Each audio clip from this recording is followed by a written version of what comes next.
इस वक्त की जो बड़ी खबर आ रही है युद्ध के मैदान से वो बंधकों से जुड़ी हुई है। बंधकों की रिहाई का ऑपरेशन तेज हो गया है, जानकारी मिल रही है। कतर में पीएम मोसाद चीफ की बातचीत हुई है। कतर के प्रधानमंत्री और मोसाद चीफ के बीच अहम बातचीत हुई है। पोलैंड में हो रही है ये बातचीत। ऐसी जानकारी मिल रही थी कि यूरोप के एक देश में बातचीत हो रही है। जानकारी अब यह है कि पोलैंड में बातचीत की जा रही है। बंधकों के परिवारों से इजरायली प्रधानमंत्री ने अपील की है, विरोध प्रदर्शन रोकने की अपील की गई है कि वो विरोध ना करें। बंधकों की रिहाई के लिए हर संभव प्रयास किया जा रहा है। इजरायल द्वारा ये आश्वासन दिया गया है नेतन्याहू द्वारा इजरायल के लोगों को। सवाल यह है कि गाजा युद्ध जल्द से जल्द कैसे खत्म होगा। सवाल यह है कि युद्ध के बाद गाजा का क्या होगा। इस पर इजरायल और उसके सबसे बड़े सहयोगी अमेरिका के बीच मतभेद हो गए हैं और ये तकरार बढ़ती जा रही है। अमेरिका ने शांति स्थापना का ऐसा रास्ता तैयार किया है जिससे इजरायल के दो टुकड़े हो सकते हैं। इजरायल इसका कड़ा विरोध कर रहा है। इजरायल ने इससे बचने के लिए गाजा को हिटलर का यातना कैंप बनाने का ब्लूप्रिंट तैयार कर लिया है। यानी गाजा समतल करने के बाद सबसे बड़ा ऑपरेशन शुरू होने वाला है जो परमाणु युद्ध शुरू करा सकता है। देखिए क्या है इजरायल का गाजा निर्जन प्लान। गाजा का युद्ध अमेरिका और इजरायल दोनों के लिए संकट बनता जा रहा है।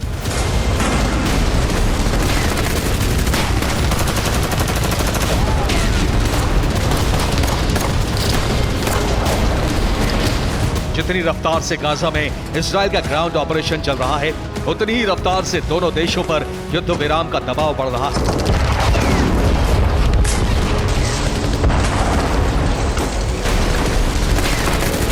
इजरायल और अमेरिका दोनों के बीच गाजा युद्ध के मुद्दे पर तनातनी बढ़ गई है।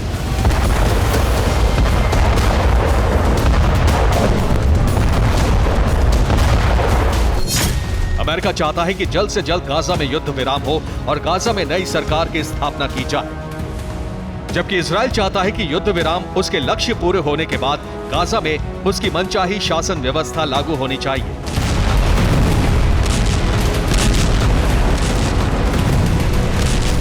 इजरायल का सबसे बड़ा सहयोगी अमेरिका सार्वजनिक मंच से कई बार कह चुका है कि गाजा में युद्ध विराम बहुत जरूरी है, लेकिन वीटो लगाकर इजरायल को समर्थन भी देता है।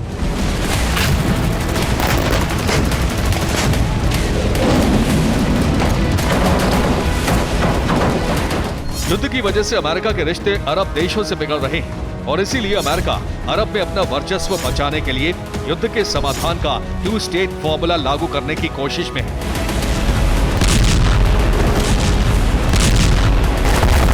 बाइडेन प्रशासन के इस रुख पर इजरायल और अमेरिका के बीच तकरार हो गई है। इजरायल नहीं चाहता था कि गाजा युद्ध का समाधान उसकी सीमाओं को घटाकर किया जाए।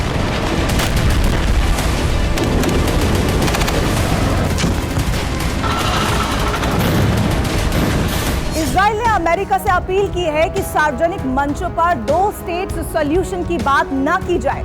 इजरायल के प्रधानमंत्री बेंजामिन नेतन्याहू बाइडेन के सामने सख्ती से ये संदेश दे चुके हैं और सरकार के बाकी मंत्री भी अपने स्तर पर बात कर रहे हैं।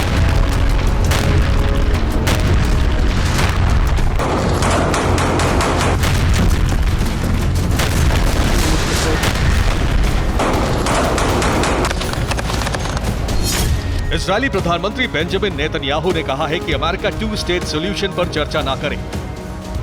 वॉर कैबिनेट मंत्री बेनी गैट्स ने भी यही बात कही है। राष्ट्रपति आइजैक हर्जोग ने भी बाइडेन प्रशासन से अपील की है। इजरायली विपक्षी दल के नेता यार लेपिड ने भी कहा है कि अमेरिका के 2 स्टेट पर चर्चा करने से मुद्दा गंभीर हो सकता है।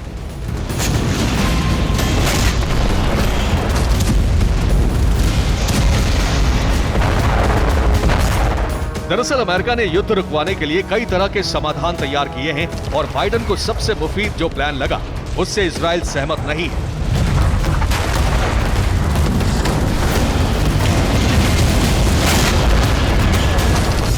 बाइडेन का प्लान है पहले गाजा में युद्ध विराम लागू कराया जाए, उसके बाद अरब देशों के साथ गाजा के समाधान पर चर्चा की जाए। गाजा को इजरायली सेना से खाली कराकर फिलिस्तीनी अथॉरिटी को सौंप दिया जाए। इसके बाद गाजा में चुनाव कराकर नई सरकार बनाई जाए। इसके बाद स्थायी समाधान के लिए इजरायल के साथ स्वतंत्र फिलिस्तीनी राष्ट्र की स्थापना की जाए।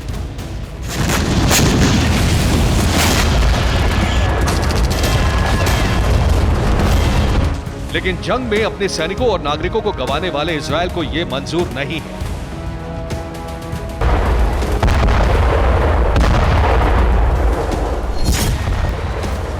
तो फिर गाजा की जंग का समाधान क्या है? इजरायल किन शर्तों पर गाजा में बारूद बरसाना बंद कर सकता है? इसकी झलक इजरायल के एक नेता ने दी है। बेतुल्ला काउंसिल के प्रमुख डेविड अजौली ने कहा है कि गाजा पट्टी को समतल कर दिया जाना चाहिए। गाजा पट्टी को पोलैंड के ऑश्विट्ज नाजी कैंप की तरह निर्जन बना दिया जाए। खाली गाजा पट्टी को म्यूजियम और छावनी में बदल दिया जाए। ऐसा गाजा बनाया जाए जिससे समुद्र तट से इजरायली सीमा तक फिलिस्तीनी कभी भी नहीं लौट पाए।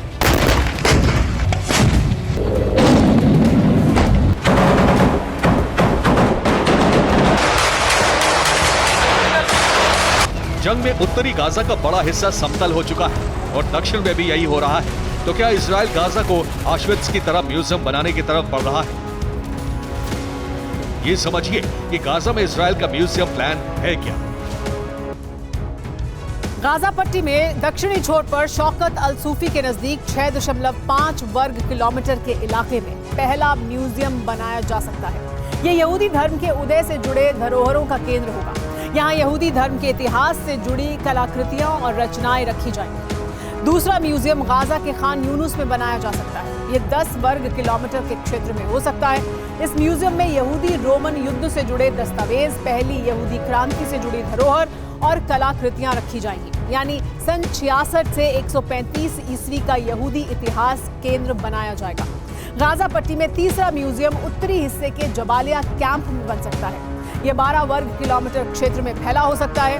यहाँ यहूदी और नाजी संघर्ष से जुड़े दस्तावेज रखे जा सकते हैं। इस म्यूजियम में यह बताया जाएगा कि नाजियों ने किस तरह यहूदियों का नरसंहार किया। यानी 1933 से 1945 तक का इतिहास दिखाया जाएगा।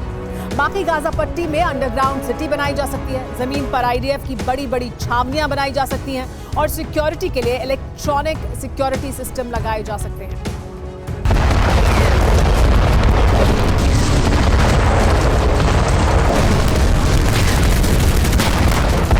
इजरायल ने प्लान गाजा म्यूजियम को लागू करने के लिए ब्लूप्रिंट भी तैयार कर लिया है।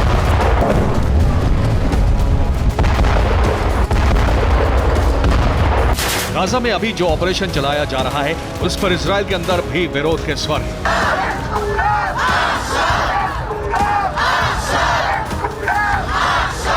बेंजामिन सरकार ने इस युद्ध में अब प्रतिशोध के बजाय इजरायल के अस्तित्व को जोड़ने का प्लान बनाया है। बेंजामिन सरकार गाजा युद्ध के सैन्य ऑपरेशन का नाम बदलने पर विचार कर रही है। फिलहाल ऑपरेशन का नाम ऑपरेशन स्वॉर्ड्स ऑफ आयरन है। नाम हमास से प्रतिशोध का प्रतीक है, लेकिन बेंजामिन सरकार ऑपरेशन का नाम यहूदी अस्मिता से जोड़कर रखने पर विचार कर रही है। इस ऑपरेशन का नाम यहूदी धर्म और यहूदी संस्कृति से जोड़ा जाएगा। इससे घर में हो रहे विरोध को शांत करना आसान होगा।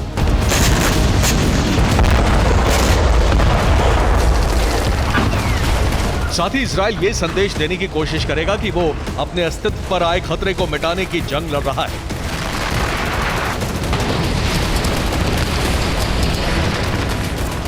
अमेरिका इजरायली सेना को गाजा से बाहर करना चाहता है, लेकिन इजरायल का प्लान है पूरे गाजा को खाली कराना। लेकिन ऑपरेशन यहीं खत्म नहीं होगा।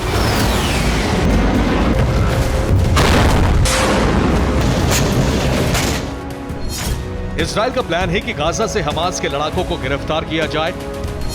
इन लड़ाकों को यूरोप, यूएस की सीक्रेट जेलों में भेज दिया जाए।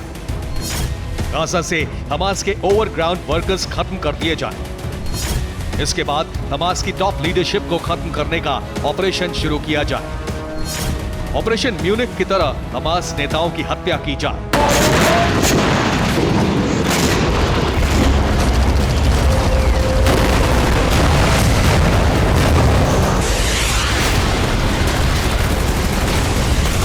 हमास की लीडरशिप के मारे जाने का मतलब होगा हमास का इकोसिस्टम खत्म हो जाना।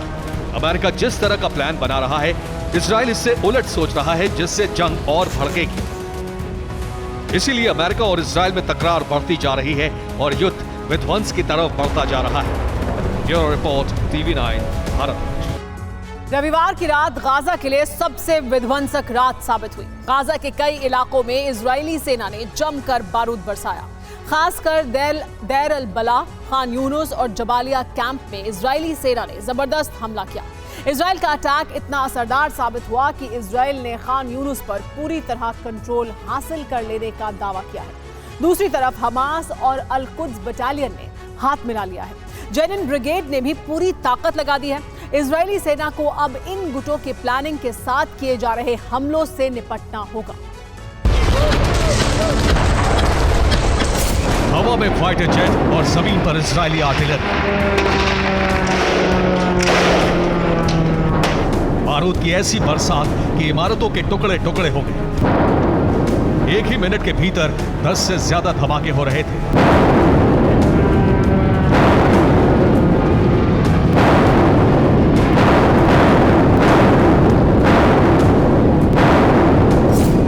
इतना तेज प्रहार कि हमास लड़ाकों के पास भागने का कोई मौका ना हो।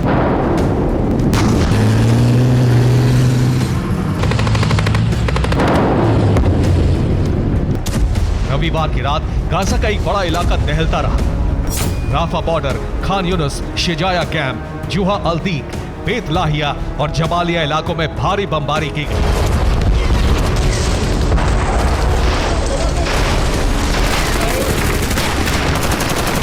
रविवार की रात गाजा में इतना बारूद बरसा कि कई इलाके तहस नहस हो गए।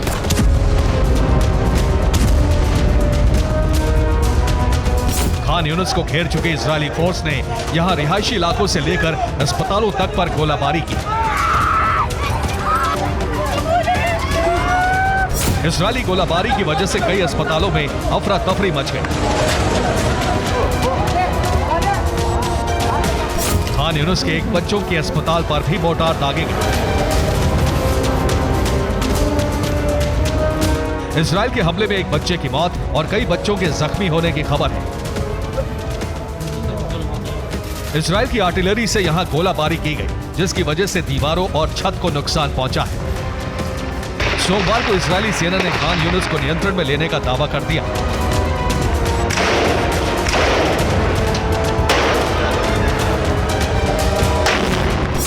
इजरायली सेना के मुताबिक खान यूनुस ब्रिगेड के ठिकानों पर छापेमारी हुई।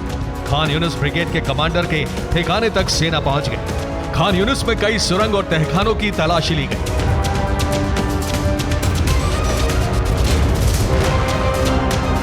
जमीन पर ऑपरेशन जारी रखने के साथ हवा से बमबारी का सिलसिला भी जारी रहा। इजरायल पर जहां से भी हमले की कोशिश हुई, वहां इजरायल के फाइटर जेट्स ने तबाही मचा दी।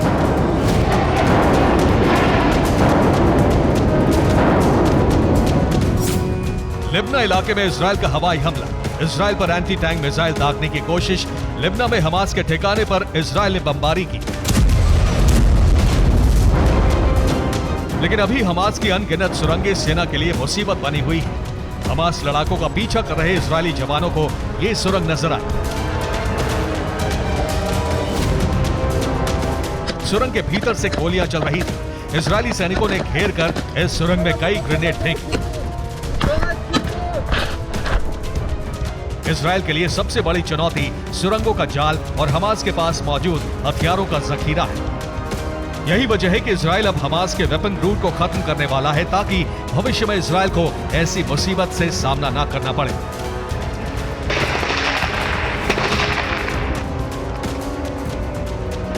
इजरायल मिस्र से लगे फिलाडेल्फी रूट पर एंटी टनल वॉल बनाने के लिए बातचीत कर रहा है। क्या है इजरायल का प्लान और किस इलाके में जमीन के नीचे बनेगी दीवार, ये आपको बताते हैं।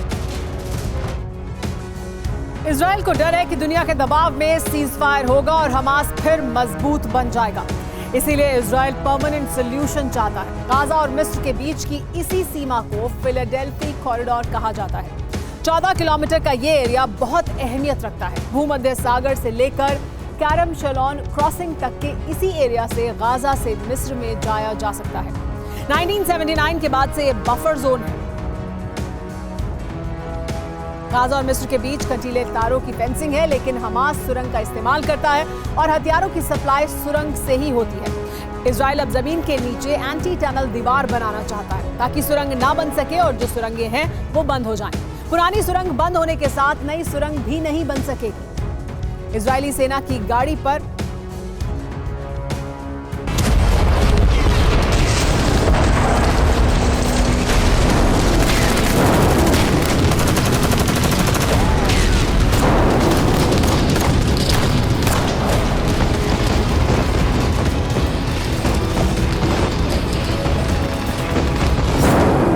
राफा बॉर्डर के करीब लगातार बमबारी की वजह भी यहां मौजूद सुरंगें हैं।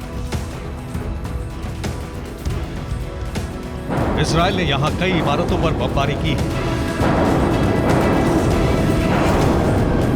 दावा है कि ये सब हमास के नेटवर्क को खत्म करने के लिए किया गया है। राफा बॉर्डर के करीब कई इमारतों से सुरंगों का रास्ता है और यहीं पर मिस्र के रास्ते लाए गए हथियार रखे जाते थे।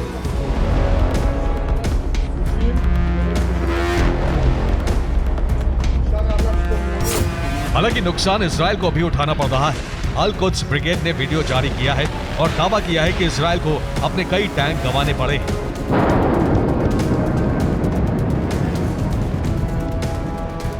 वीडियो में मरकावा टैंक को एंटी टैंक मिसाइल से निशाना बनाते दिखाया गया है।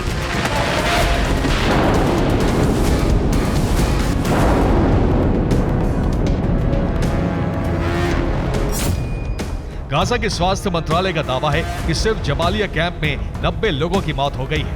गाजा में मारे गए लोगों में 70% संख्या बच्चे और महिलाओं की है। दराज इलाके में 12 लोगों की मौत हो गई।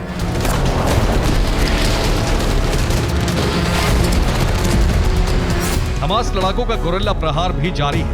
मिट्टी के टीलों के बीच आगे बढ़ रहे ये लड़ाके अल कसाम ब्रिगेड के। टीले के उस पार इजरायली सैनिकों का कैंप है,